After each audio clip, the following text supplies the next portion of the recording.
That is where we are going. Nice. Before going on my bus tour in Gozo, I decided to wander around alone for a bit.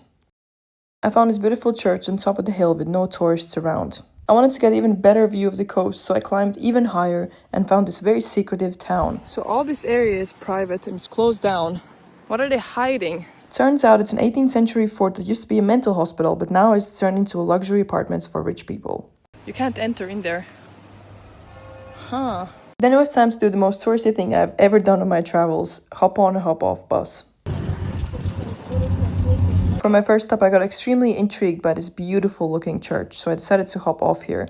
And for some reason, I was the only tourist to hop off. I got off in the first little town and I'm the only one here. Where is everyone?